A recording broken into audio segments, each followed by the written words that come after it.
Good morning, good afternoon, good evening, and possibly even good middle of the night for the really keen amongst you.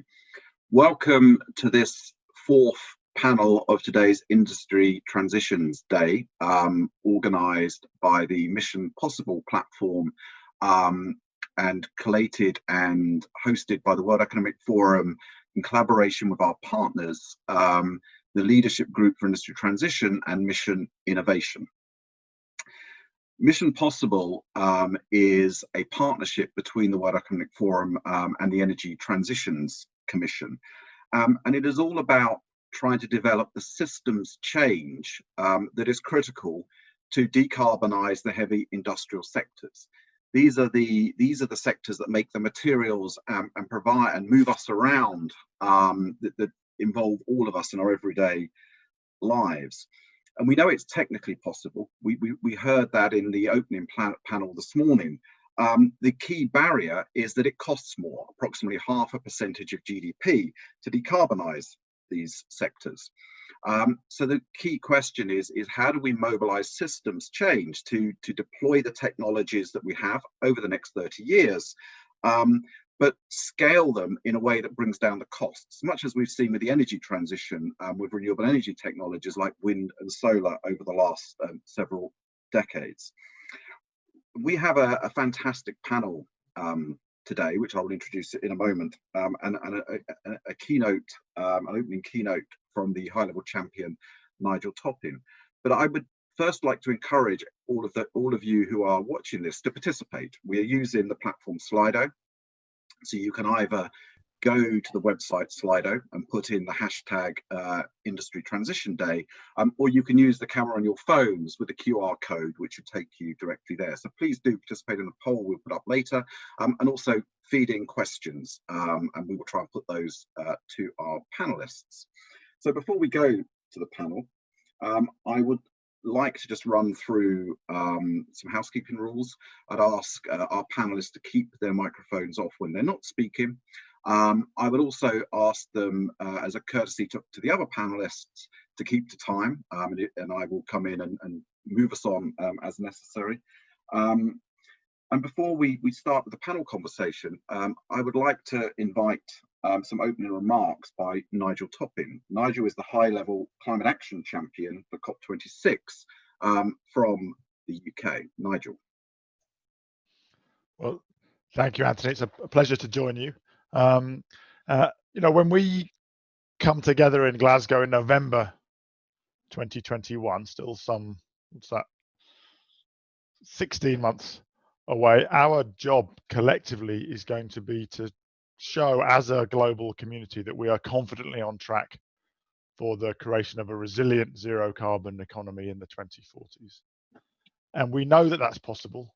We know that it's desirable, and increasingly we know that it's likely that this is going to happen as a result of the kind of radical collaboration that I think this event and this panel really demonstrates. So first of all, I'd like to thank you, Anthony, for your leadership in the World Economic Forum, this great collaboration with the Energy Transitions Commission to create the Mission Possible platform. And as you say, great to see the Mission Innovation and the leadership group led by Sweden and India, and I think 14 other countries and growing, all behind that. I think really great example of the radical collaboration that we need to solve this collective action problem. With my role as high-level climate action champion, working with Gonzalo Munoz, the Chilean champion, we're really excited to be working with you and to look to incorporate this great work into the platform which we've been mandated to improve at the last COP, the Marrakesh Partnership. All the great work that you're doing on showing the pathways to zero and on growing the numbers of companies and countries and investors participating and committing to those pathways. They're really excited to learn, continue to learn. Feels like 5 years ago you could kind of know everything that was going on in climate change. Now it's impossible. So I know that in the next hour I'm going to learn a lot from a great panel. I'm looking forward to that, and looking forward to building on that momentum as we going to publish later in the year some updated zero carbon pathways with some help from you and many others as part of the Marrakesh Partnership work, and then host a series of Race to Zero dialogues around about November, the time when we would have had a COP this year, to keep building momentum. And we're really trying to build momentum in two ways. One is growing the understanding of what's possible, but the other really important one is increasing the number of people committed to what's possible, because that itself makes it more possible, you know, that momentum. And it seems to me those are the two keys. Like Gonzalo and I launched the Race to Zero just a month ago. We have 53% of the global economy, 53%, more than half the global economy is already committed to net zero before 2050. And we think that we can get that to well above 70% by COP26 in Glasgow. So the first thing I'd urge everybody who's listening is, if you haven't committed yet, you haven't joined the Race to Zero, then you are going to be hearing more and more about what's possible and why you should join. So let's increase the numbers. And second of all, take the roadmaps really seriously. And it's becoming much clearer, thanks to the work of Mission Possible and others, what everyone needs to do, yes, by 2050, but most importantly in the next 5 years. And we know that this combination of a clear roadmap and more people committing drives exponential change. As Anthony says, as the cost comes down, technology adoption. We know this. We've seen this movie 1,000 times before. This is the way industrial transformation happens. And those of you, I know there's many of you watching, just one final message. It's very hard to chase an exponential curve. If you hang around too long, you are choosing to be a loser. Whether you're a country affecting the competitiveness of your industry, whether you're a city or whether you're a business or an investor, it's very, very hard to chase an exponential. So if you haven't already joined the Race to Zero, if you're not being paying attention to Mission Possible, then do your homework, join now, because it's only by doing that that individually we'll have winners rather than losers, but also collectively that we'll win. So thank you, Anthony. Really looking forward to the session, and back over to you. Thank you. Well, if we're going to talk about movies, you know, this movie is definitely Mission Possible, not Mission Impossible, and we do all our own stunts, I assure you. So we've heard today about the size of the problem, 30% of global emissions, which will rise dramatically to 60% if we do not get a grip on this. But we've also heard in the materials panel, scaling up the materials transition, and the Green Mile panel, that there is a lot of work going on within initiatives under the Mission Possible platform. So that which is great, but we've all, you know, the theme that has come across again and again, as well as the roadmaps, is collaboration within sectors, across sectors, and critically, you know, across the public, private, and civil society parts of our society. And you know, that in a sense it takes us to one place: systems change. We need systems change to make this happen, and we need to create those tipping points. And there are many cross-cutting topics, but we've chosen in this panel to concentrate on 4 of those: energy, finance, innovation, and the circular economy. So those are 4, I think, of the most critical if we're going to really create those tipping points and that systems change. So perhaps we could just do our online question now. We've got our sort of poll which we're going to throw up now.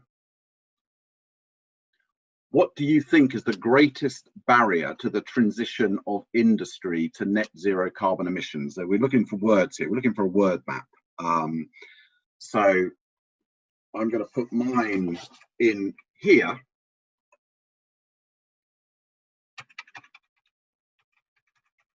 I'm not going to tell everyone what I'm putting in, but it'd be great. We've got some words coming up here: demand, perception, negativity, economics, corruption, policy,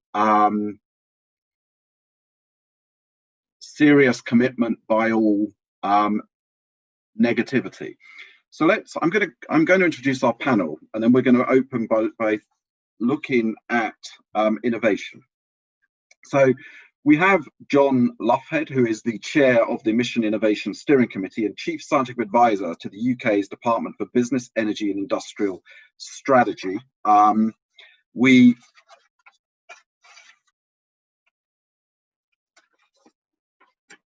also have Stintje van Veldhoven, and I apologise if I've not pronounced that correctly, who is the State Secretary for Infrastructure and Water Management within the Netherlands, or sorry, the Minister.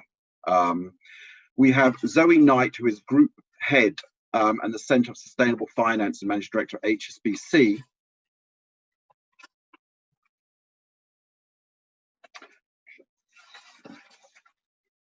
And we have finally, last but by no means least, from the business sector, Mads Nipper, who is the CEO of Grundfos and is the chair of the Danish government's Net Zero Industry Manufacturing Group.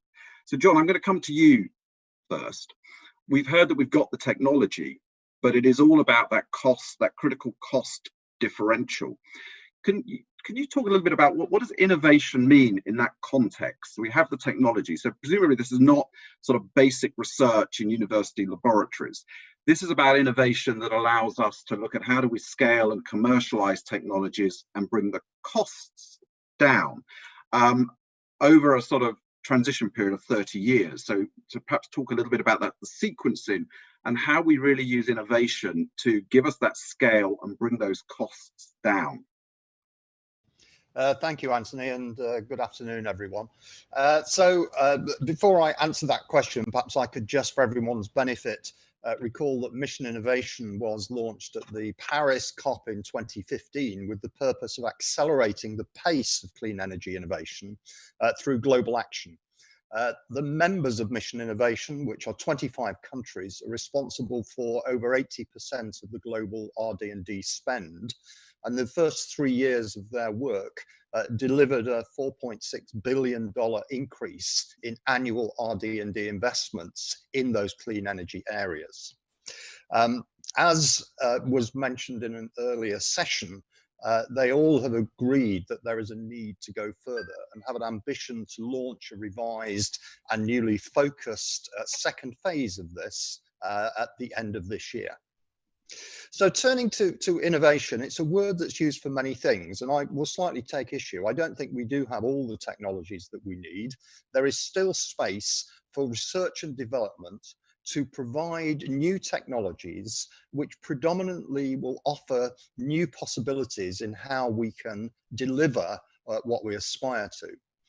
Innovation very often is the application of some of those new technologies. And if I take an example, in the aviation world, the development of sustainable aviation fuels gives a kind of drop-in replacement to the systems that we've got now.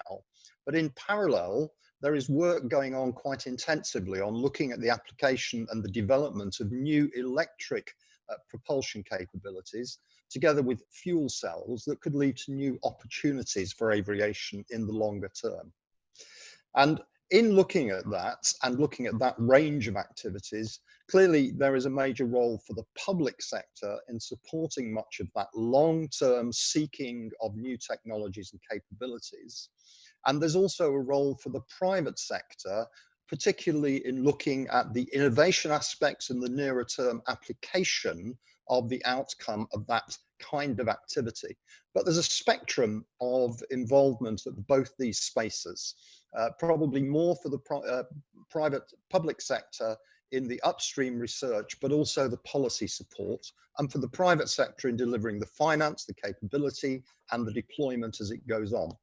So for Mission Innovation and the Mission Possible platform industry alliances, there is an enormous potential around shared goals to get some valuable added value activities that can support both ends of this spectrum.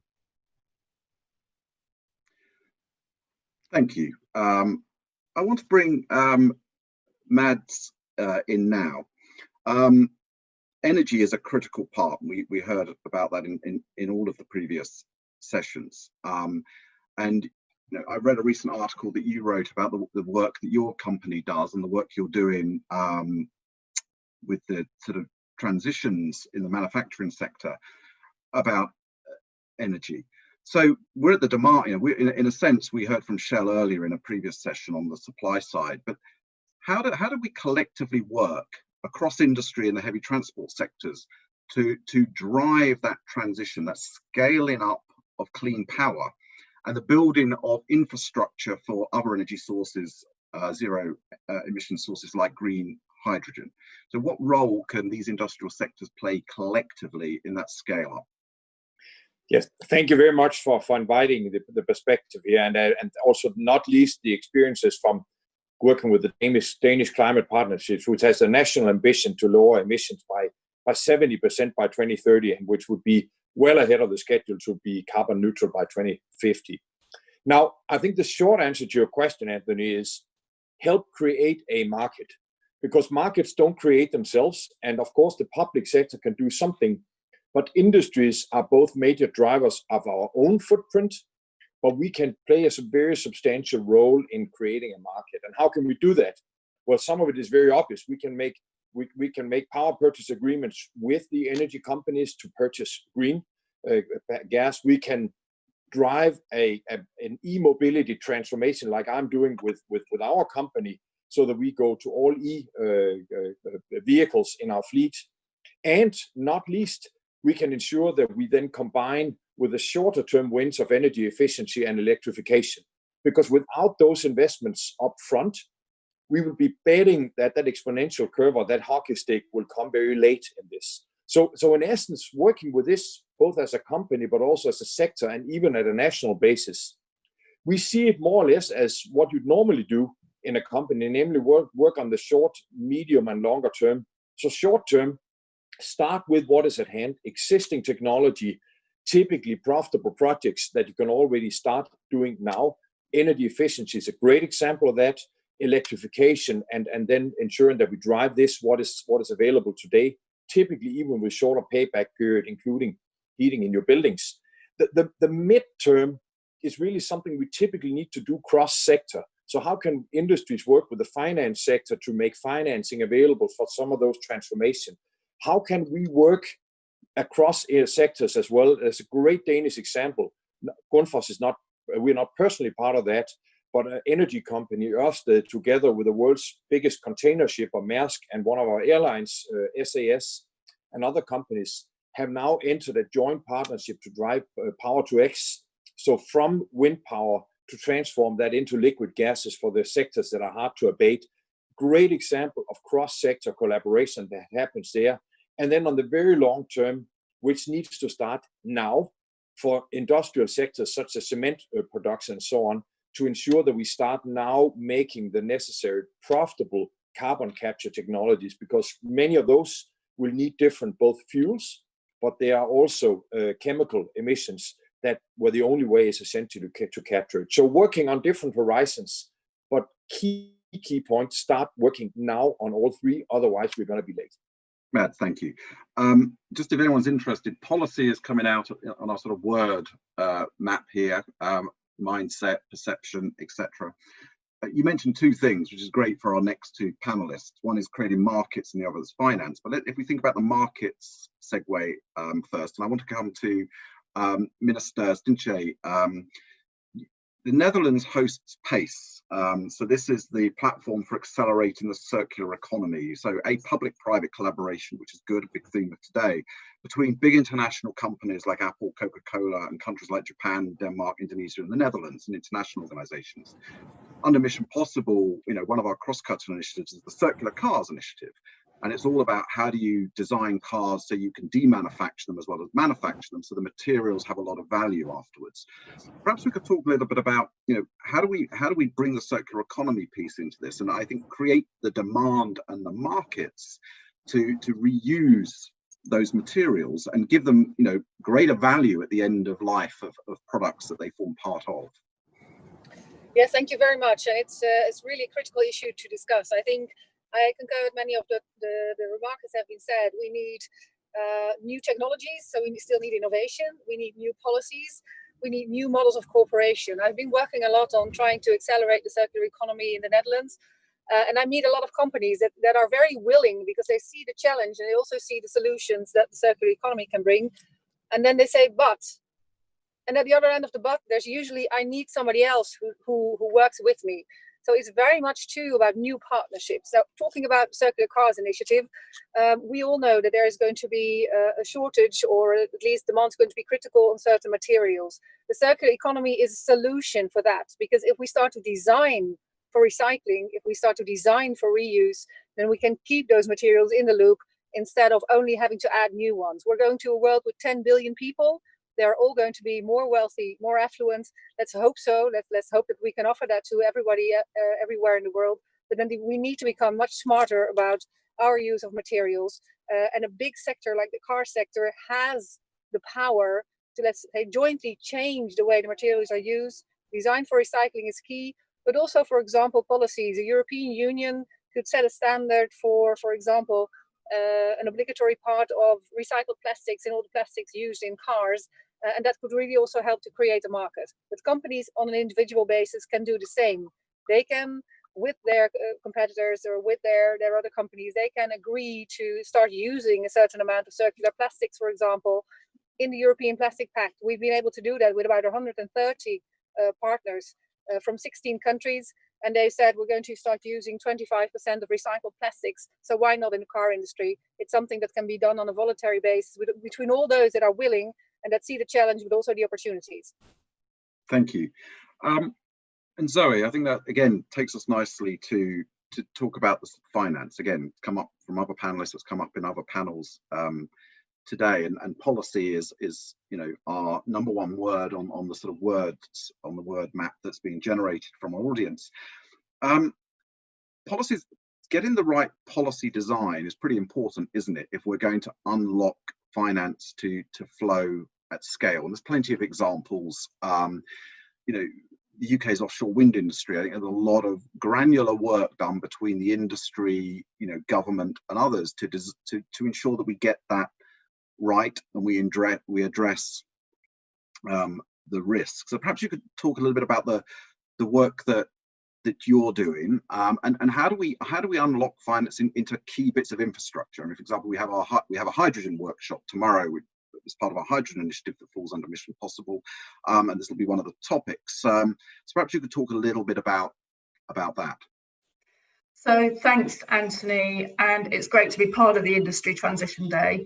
So finance, crucially, is the glue that will enable the net zero outcome that we're all looking for. And the good news is there are plenty of activities going on to try and drive that. The bad news is it's not really happening quick enough, and we all need a bit of a move on to actually deliver the emissions reductions required. As you so eloquently pointed out, the policy agenda is one ingredient to make investors move faster. And for sure, in the past, the initiatives that were put in place to scale up renewable energy capacity, for instance, were particularly helpful to mobilising investors. I think what we are seeing today is that investors know what the problem is. They know what the solutions are at the global level in terms of we need to scale up renewable power. We're going to see 4 to 6 times increase in demand for electricity in order to power not just the obvious things like lights and cars, but also to help industry electrify as much as it can within its existing processes. So they know the answers, but what they struggle with is finding the on-the-ground local application that works in the particular political and financing environment. And so the other key point is that it's not just about the easy wins anymore either, it's about roadmaps for industry. And that's where investors are also struggling. It's what to do from a decarbonisation perspective. Yes, sure, the Energy Transition Commission has put out decarbonisation roadmaps. We know that it's technically feasible, but we really need to join the dots between what industry knows it can do and how investors can start demonstrating that where they are allocating capital is in a way that is aligned with the Paris Agreement. And so it's that collaboration that is necessary to drive the whole thing. So I'm going to mix it up a bit and keep you all on your toes by going backwards in a different order. And I'm actually going to start with you, Zoe, because you talk about the roadmaps, and one of the, after policy and narrative mindset and vested interests comes up, there's a lot of work being done in the financial sector by shareholders, isn't there, with the Climate Action 100 Plus and the Alliance of Asset Owners, AOA, where shareholders who've realised how important climate is to the future value of these companies are engaging with companies to work, either work with them or drive them to, take on a net zero commitment and work to deploy roadmaps. How important is that? And is that something that's now really gaining traction in the financial markets? Yeah, in short, it's crucial, because without that engagement from an ownership level, it doesn't give companies either the incentive or the encouragement or the confidence to set out transparently how they are acting on their climate ambition.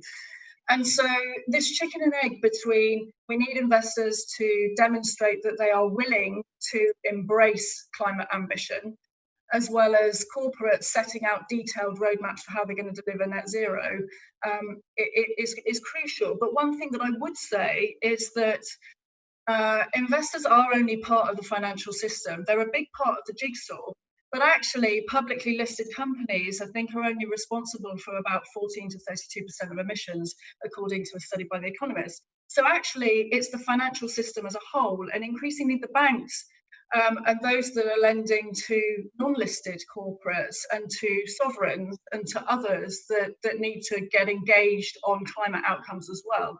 And so we expect the narrative to become much more about transparency of capital allocation, to be much more about disclosure from both corporates and non-financials about how they really are aligning their investment thinking with net zero outcome by 2050. That's wonderful. So, John, roadmaps. We're hearing a lot about roadmaps, and of course, a roadmap. I'm not sure if human society has ever before tried to sort of plan 30 years in advance. We know with some centralized economies they have their 5-year plans, but a 30-year plan, that's something quite sort of unique in human history, perhaps. How do we sequence innovation in that way? I mean, if you just take aviation, for example, our Clean Skies Tomorrow initiative, working on how do we scale up drop-in fuels now, so sustainable aviation fuel, over the next decade, and then synth fuels from green hydrogen, and then 20 years from now, electric planes.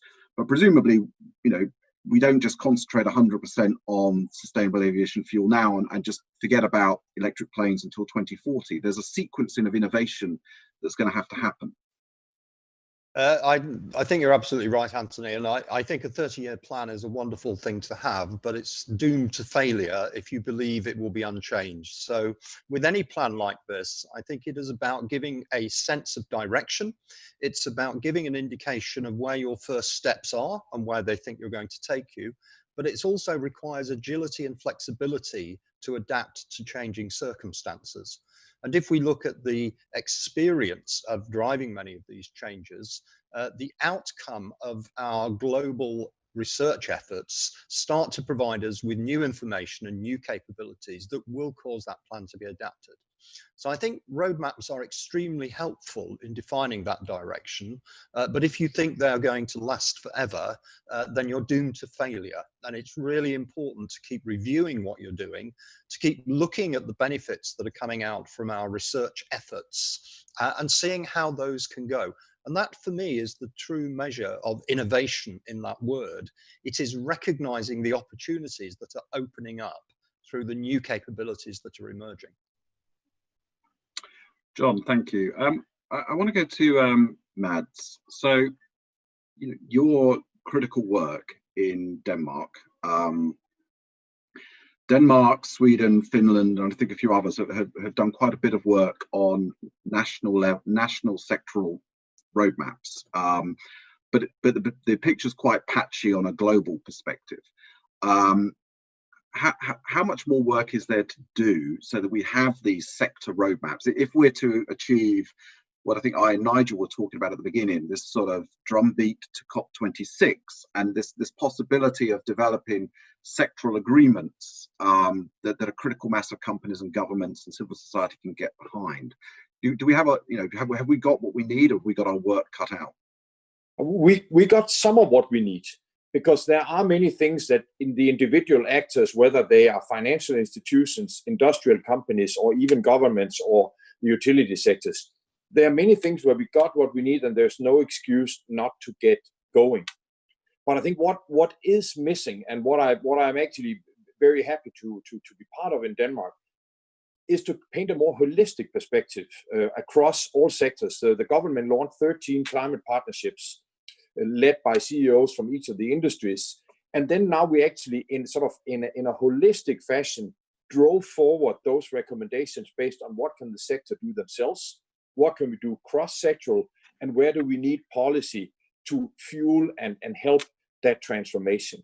But only by taking that sort of holistic perspective at the same time can we meaningfully prioritize between it. And the lawmakers can then say, what are the most impactful things on short, medium, and long term that we should prioritize now? Because if that comes too patchy, neither at a national level nor international level or in EU or something like that, is it possible to make a meaningful prioritization. So I actually think that the roadmap, again, of saying what is available now, let's get going with that. What are the gaps? Sometimes it's policy standing in the way, such as in Denmark, we tax surplus heating and just let it out, while we, for many industries, actually don't tax emissions, which makes no sense. So we should change that entire green tax transition. That needs to happen. That's one of the policy tools. But the other thing is to ensure that cross-sectorally, we say what needs to be true in terms of how we collaborate across sectors to make it happen. And that's where the climate partnerships have created a wonderful shared basis to do so. Well, those partnerships, I think, are a really good model, I think, perhaps for us to look at, both in many other countries and globally, and perhaps something to think about on our sort of drumbeat of industry transition to the COP. Minister, circular economy, and we simply don't get where we need to get without a massive step up in circular economy and reusing materials. But I think we've done great things as a movement in the climate space and getting people to think about the emissions from their products. Take cars, for example, if we can come back to cars. I think most people now, when they make that decision about purchasing a car, now sort of think, well, should I still be buying an internal combustion engine car or an electric car? But I don't think we've got to the point where people think about the carbon embedded in the materials in that car, and whether that car, the steel, the aluminium, the plastics, the other materials in that car are being reused or are virgin. So what do we need to do to get to that point where the public understand this issue and this need for circularity? Well, yes, absolutely. I think that's vital. People need to understand that in a world with 10 billion people, when they are all going to use materials like we do on an average basis, we're going to need 3 planets, which we don't have. So it's a very simple mathematical issue. With the world population growing, with resource demands growing, we need to start treating our materials differently. And there's also a great gain. If we want to achieve the Paris Agreement goals, we need to look beyond energy. We need to look towards the emissions related to our materials. I mean, a circular economy, material efficiency, circularity can reduce emissions by 40% globally, rising to 55% in developed countries. This is huge. And this also means that this should be much higher, I think, first of all, on the international agenda. So that is why in our preparation, I said to Nigel Topping, I said, I'm really counting on the UK COP presidency to really put this high on the political agenda. We need joint action. So we need awareness of the fact that our materials are crucial. If you look at the textile sector, after the oil sector, it's the second most polluting sector in the world.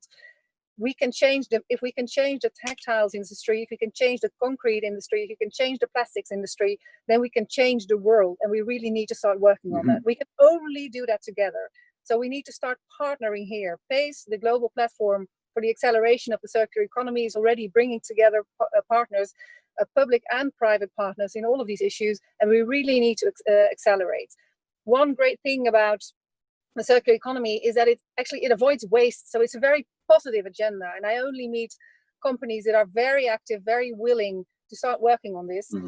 But we need this collaboration. And then I think slowly people will start to understand that there is a difference if your material is recycled. For example, in the Netherlands, we've been starting to work on the Plastic Pact.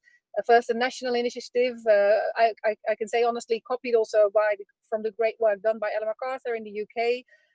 And people are now really starting to feel that we should reuse plastics. That plastics shouldn't be burned, because then you're just adding to the CO2 emissions. We should start to reuse plastic. So public awareness, especially in plastics, is growing, and we need to take this much further.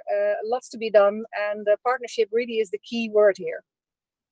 Well, indeed. And I probably should be reminding people to be getting on social media and sharing about the event with the hashtag Industry Transition Day. I mean, just on that, I think what I found fascinating from my colleagues working on our circular cars initiative is the fact that at the moment, we all know that at the end of a life, you're lucky to get a few $100s or euros or pounds for a car when you take it to the scrapyard. And that's because of the way it's designed, because the materials are so contaminated, it's very difficult to reuse them for any high quality, secondary use. Whereas if you design that car in a way where that car could be worth, thousands, potentially, as much as $10,000. The incentive would be there. But coming to this question of cost, maybe Mads, if I could bring you back in here. One of our questions from the audience is quite blunt. It's, how can you ensure that the first movers do not die? They will need to increase prices of their products to cover the costs of their low carbon transition. Presumably, this is where the collaboration, the public-private collaboration, and possibly even civil society collaboration comes in to create markets. So, what would you be asking from the minister and from the financial sector to help you, make that transition? Well, let me start by saying that I think it's actually a misunderstanding that making a lower footprint always comes at a cost. I can compared to the 1990 benchmark, Danish industry has actually reduced emissions by around 60%, and all of that has come with an increased productivity. So I think it is vital to say that in many cases it is actually it comes at an increased profit and an increased competitiveness to pursue, for example, energy efficiency investments, which has brought our national industry pretty far. So I think, and many of in our company as well, specifically for Grundfos, it's a positive business case to transform our more than almost 3,000 company cars into electric vehicles. We have a return system where old water pumps can actually, for example, in the Netherlands, which is a nation far advanced on circular economy, but also in Denmark, Argentina, and other places, where you can actually hand in and we disassemble the pumps and reuse the material or send it for meaningful reuse.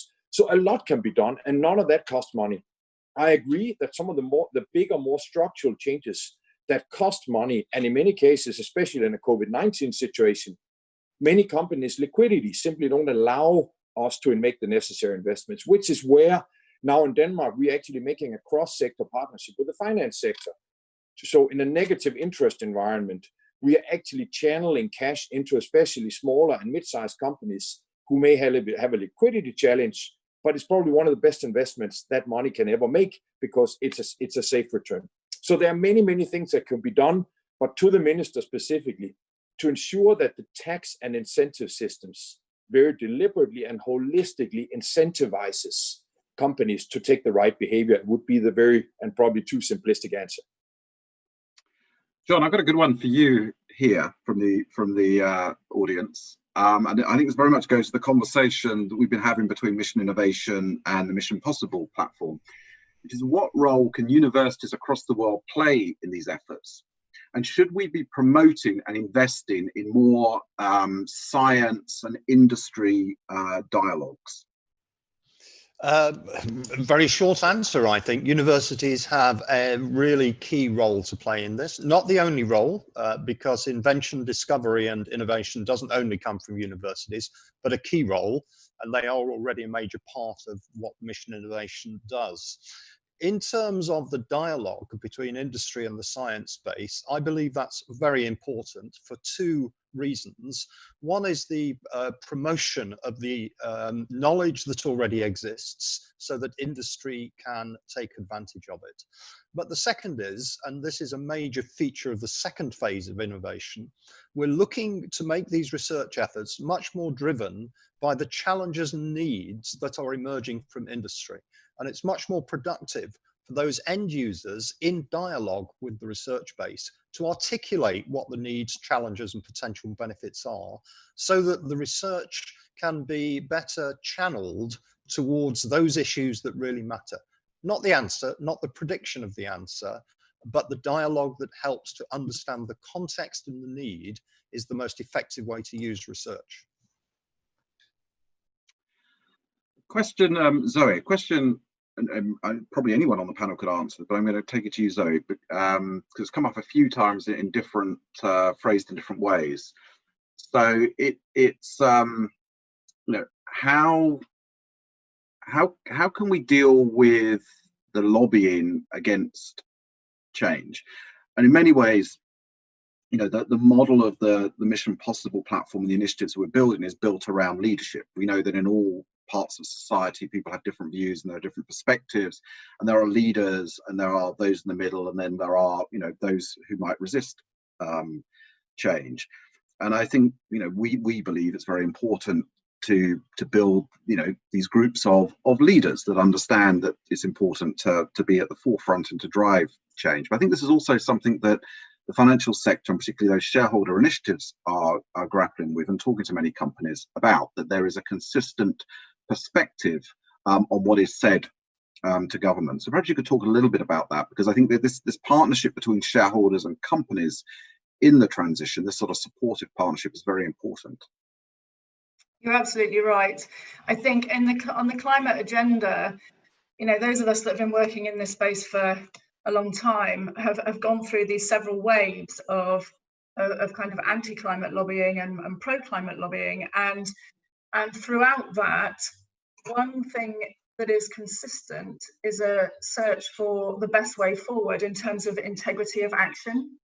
And investors need to know that there is a whole variety of different ways in which our energy system will reconfigure. The basic building blocks are there, as in, we know it's all about clean power, energy efficiency, and we want to get to the cleanest industry decarbonisation possible. But actually, what one company may do could be very different from what another company does, and it will be based on their competitive advantage, their location, their economics, their license to operate, and all those different things. Investors can play a role by taking active ownership and an active stance on how they will or won't align to a Paris future. And to do that, they need to work with industry groups to understand what those decarbonisation roadmaps look like. So the reason that we are such strong advocates of initiatives like the ETC, Mission Innovation and Mission Possible, is that we need transparency, clarity and credibility of future thinking, so that investors can be sure that when they are deciding, I'm going to choose this company over this one, I'm going to reduce my exposure to that one and I'm going to increase it to that one, because I think that one has got a clear climate outcome, whereas that one maybe hasn't. And these are going to be really tough decisions going forward. So this collaborative approach has to help us figure out which pathway is the net zero outcome one versus the high carbon historical one. And the role of investors, activists, policymakers, banks, and all in society with a voice on that is important to push it forward. Thank you. And in a sense, perhaps another question, Zoe, that's come up again and again is around, you know, how do we create the space for financial system innovation? So in a sense, I think this is the sort of sequencing from public finance with the multilaterals, DFIs, the sort of national development banks, and then creating blended products that de-risk and bring in the private sector, such as yourselves, and we saw that work very well in the UK with the Green Investment Bank, and you know, in other countries. How do you see that as a bank? So the public-private side is crucial. I feel like I'm repeating myself here a little bit and talking about a lot of things that are crucial. But the blended side is the only way to scale up finance fast enough. It's not that there's not enough investment potential, it's accessing the deal flow, it's accessing the right risk return mandates that investors are looking for. But I'm optimistic, because We've had a lot of progress in relation to labelled products. Now they're important because they provide investors with certainty that the use of proceeds are going to be put to good use. So far this year, there's 220 billion of green and social bonds have been issued, and the shift has been away from sovereigns to an increased issuance from corporates and financials. And now that is good news because it's bringing in a wider pool of actors that want to be transparent about how they're financing the future. I think in terms of the blending point, infrastructure and infrastructure projects and trying to de-risk large-scale hydrogen scale-up, for instance, power transmission capacity, it is where the blended debate is moving at the moment, as well as having and creating a labelled market for the transition narrative. And the EU has been incredibly helpful through developing the taxonomy for activities that are associated with delivering a Paris outcome, as well as thinking more about this transition narrative. So I'm optimistic that things are moving. It would be good if they were moving a bit quicker. Brilliant. Minister, circular economy, in a sense, I mean, there's two important aspects to really drive in this. It's supply chains and a cultural shift. The Dutch government has this wide program for circular economy, which is aimed at developing, a massive circular economy in the Netherlands by 2050. So you've got this ambition to realise together a variety of stakeholders this interim objective of 50% reduction in the use of primary raw materials, so minerals, fossil fuels, metals, by 2030. That's incredibly ambitious, isn't it? Good, but ambitious. How are you going about that specifically, in terms of and the context of these collaborations between business, between yourself as governments and local authorities and civil society, and what lessons could other countries take from your example that they could apply? We set a very clear ambition, like you said, we want to be 100% circular in 2050.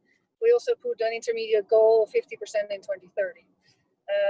Like with the overall climate discussion, you need to take a holistic approach. You need to look at the entire system, but you also need to focus on certain sectors. Not every sector will develop at the same speed in the same way. And then we really started to set up partnerships with both the civil society, financing side, and companies to have them identify what steps should be taken first. What I really liked was what John said about guidance. We will never, a roadmap, also a circular economy roadmap, will never be a blueprint of what it's going to be like exactly. But it's a process in which you jointly work on achieving the goals, and you see it as a longer term partnership. And that also means that in terms of financing, for example, so I like very much about what you said about infrastructure. With public procurement as a government, you can also create a market. So what we have said is that in infrastructure building, we're going to go for circular economy on a structural basis, both in concrete, in railway. We've really had partnership also with our local and municipal governments saying, let's go for circularity. It won't be 100% circular from the start. We'll start to increase the numbers so as to also give the sector an opportunity to invest, to innovate, and to develop. But let's be very clear about the direction. So how do we do it? Make it an integral program, focus on certain sectors, use the knowledge from the partners in the private sector and make the change. So, Mads, if we can come to you, so this cultural shift in how we look at and buy products, that's, you have to market and sell products and those you work with in the Danish government's committee that you chair. So how do you as a company approach that cultural shift, and how important is it to have policy such as a carbon price to help you with that? Or to your point earlier, it actually just makes financial sense? Yes, certainly, thank you. Some of it just makes financial sense, no doubt. But another point is to simply go from saying, how can I buy something now that is as cheap on my CapEx or OpEx bill as possible, towards much more of a lifetime perspective. So as an example, I mean, now the industry I know best is water pumps, And by the way, 10% of the world's electricity consumption is actually water pumps, which I believe is more than the world uses for lightning, which is, you just don't think about it. And that can be reduced to half with existing technology. But if you always buy the cheapest components, we will never get there. But if we consistently increase transparency of what is the total lifetime cost, including the energy cost that goes into it, we will drive a culture shift, a dramatic culture shift in what happens.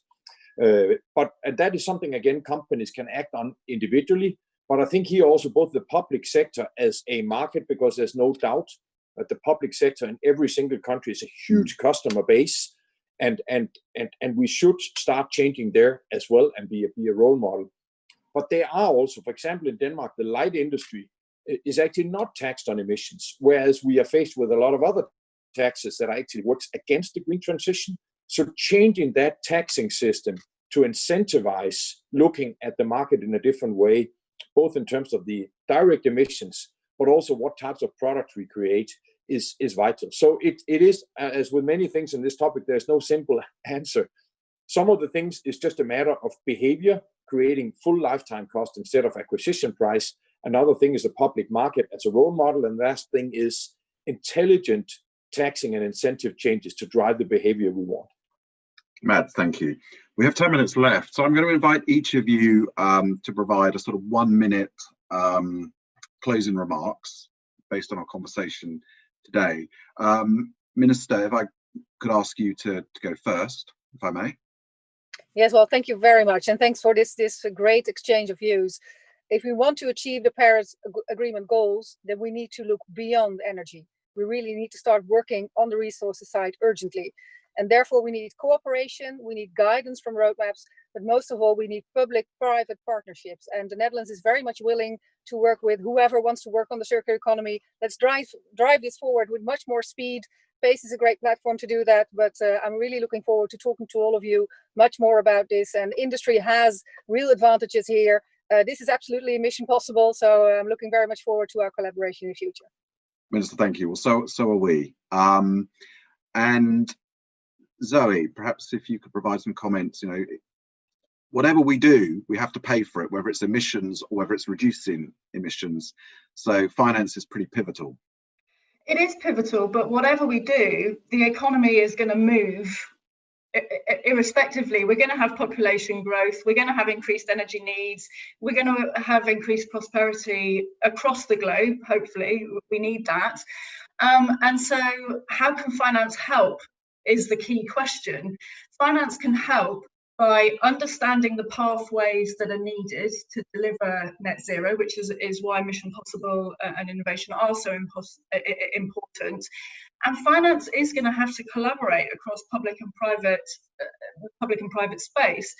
Investors have already made great strides in trying to understand and align their portfolios towards net zero outcomes, but there is so much more work to do here. And I think, you know, the ask from the finance community is disclosure and transparency. If you're a corporate, tell the world what your climate plan is.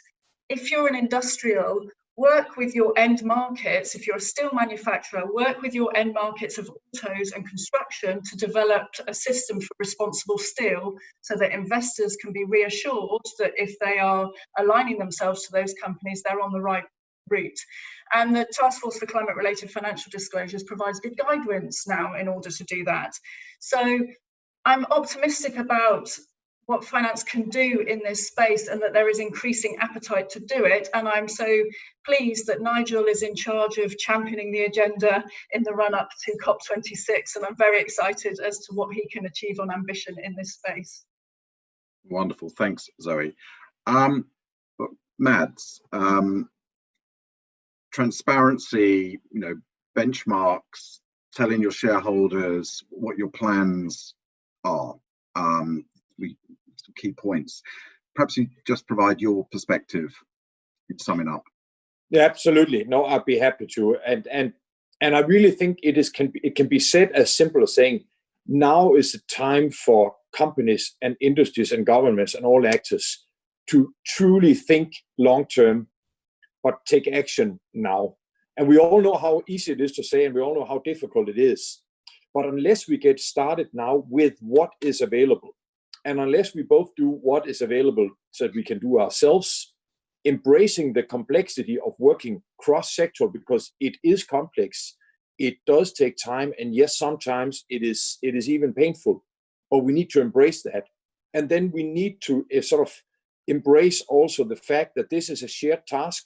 So I no longer see this clear distinction between this is governmental work, this is organizations, this is companies. We need to look at this together.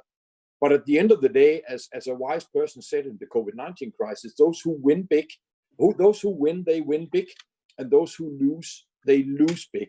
And therefore, those who don't embrace both the climate challenge now, but also the broader sustainability agenda phrased best in the Sustainable Development Goals, they will not exist in 10 years.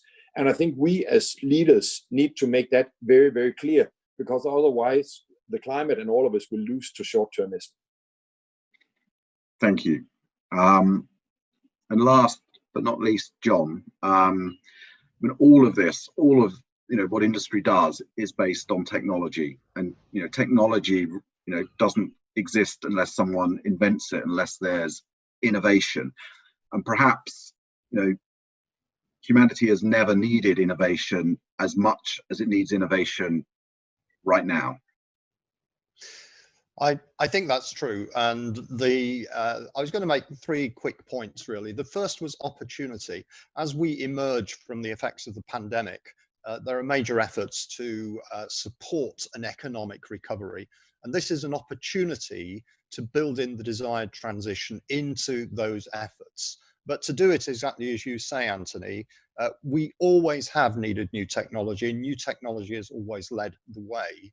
And in order to do that at the pace, that is my second point, that is required, we don't have much time to do this. Then we need to harness global efforts. So global cooperation and collaboration to help this go forward will be really vital.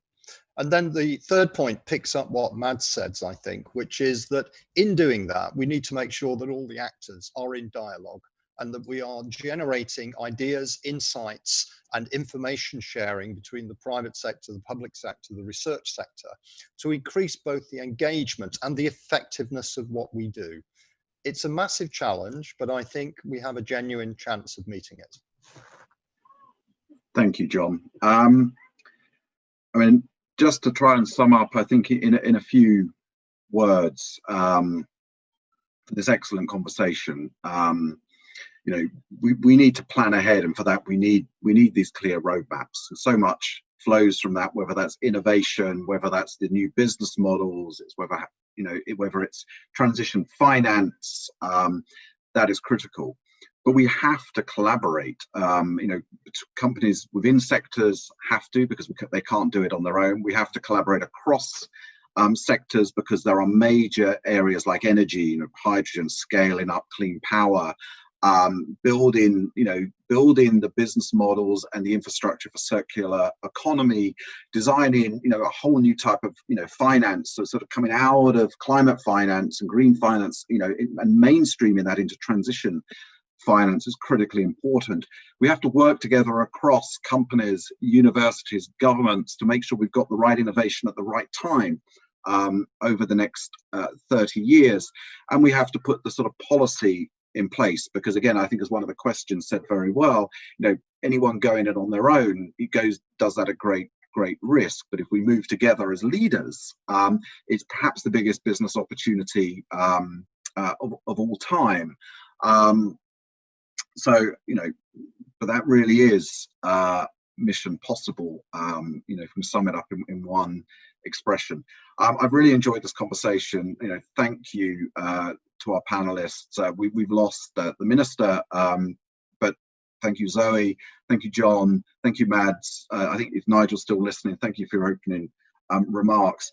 Please do join us in half an hour, because we have the 5th and final panel. And I think in this day and age, we can't look at this topic or any topic without understanding the impacts of COVID-19, the economic situation that has created, and those aspirations to build back better, the great reset, as we heard from Dominic Worry in the opening panel this morning. So I'm really looking forward to you being at that final panel, and thank you everybody. So again, good morning, good afternoon, good evening, and good middle of the night for the very keen ones amongst you. Goodbye.